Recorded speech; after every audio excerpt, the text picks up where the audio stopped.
Hi everyone and welcome to Module 1. In Module 1, you're going to be reading chapters 1 through 3. You have the introduction right here. You have your Session 1 discussion board on scarcity. You have your Session 1 homework and Chapter 1 and 2 quiz that we'll go over. Let me go over the discussion board first. Make sure in your initial post that you have an APA formatted in-text citation and reference to support your work. That's very important. And I'm really looking at the development in your work. So when you have that APA formatting, it'll help support your analysis. So your Session 1 homework is right there. You'll complete that. And here's your Chapter 1 quiz. I'm not going to go through every question in terms of detail. I'll go over some of them.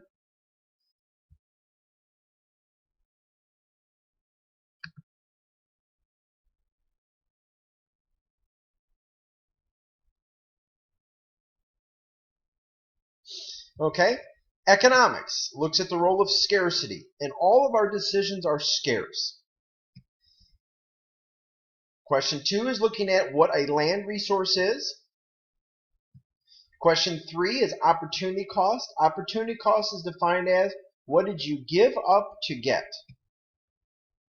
Question 4 is looking at laissez-faire economics, which is looking at where the government doesn't get involved because resources are allocated based on the markets. Question 5 is looking at the 3 basic economic questions. So that is quiz number 1, or Chapter 1 quiz. Let's go to Chapter 2 quiz.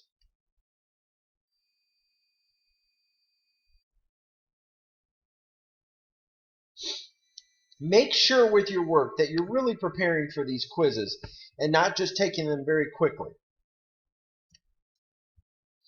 You only get one attempt on the quiz, so make sure to take advantage of it.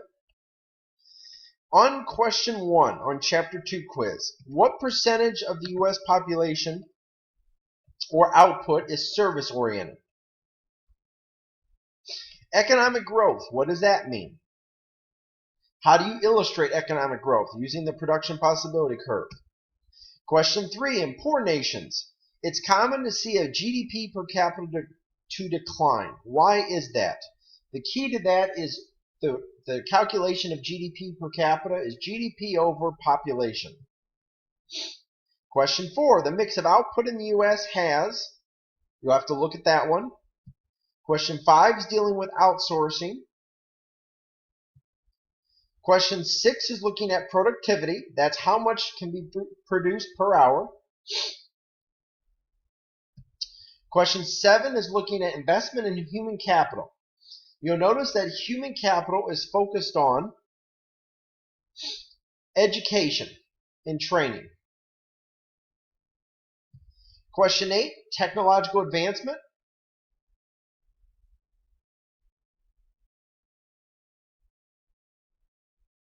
When we look at technology, technology allows a country to be able to produce more.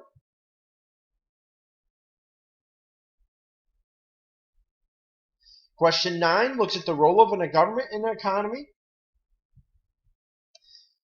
Question 10 looks at the top percentile of U.S. incomes. So those are some of the questions that you're going to see on your quiz. If you have any questions, please let me know. But I look forward to your effort this week, and I look forward to your development with your work. Make sure to submit your work on time, as no late work's accepted, and let me know if you have any questions on course concepts.